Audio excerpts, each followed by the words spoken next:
Kochen ist bei meiner Frau das Thema Nummer 1. Dass jeder schon ein Hochbeet hat, du wir haben nur keins. Jeder muss ein Hochbeet haben, das ist der neue Trend.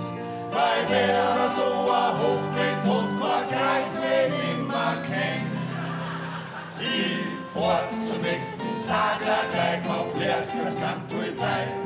Nicht, dass die Nachbarn auch noch sagen, das Hochbeet schaut nix gleich.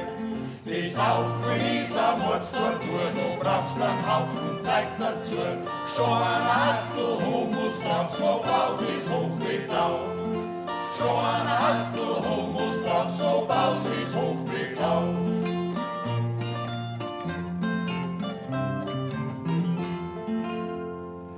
Gemüsebaum, das Wasser ganz durchfliegt, der essen kann.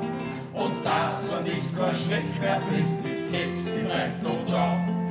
Die Nachbarn, die schauen, die haben ein Hochbeet aller Hand. Und wir rennen hier vor 100 Jahren am Boden noch umeinander. Greit jetzt der Schreck aufs Hochbeet drauf und ist er nicht auf Zack. Dann haut's ihn gleich vom Hochbeet ein und bricht sie dann sein Knack. Der Schneck, der sagt zur Schneckenfrau, mit Sex ist jetzt ein End. Weil sonst jedes Kind vom Hochbeet da rennt. Weil sonst jedes Kind vom Hochbeet da rennt.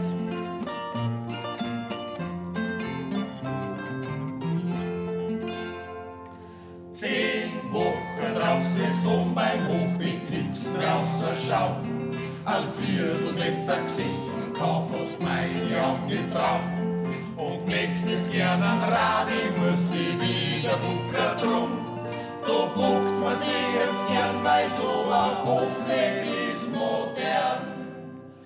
Zum Schluss fang ich zum Rechner an, da schießt's man mit der Zeit. Was da zerklingt, das ist enorm und ist die Freit.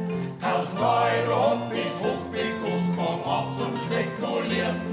Da darf man sicher 15 Jahre das Knirps zum Kaufen kriegen. Da darf man sicher 15 Jahre das Knirps zum Kaufen kriegen.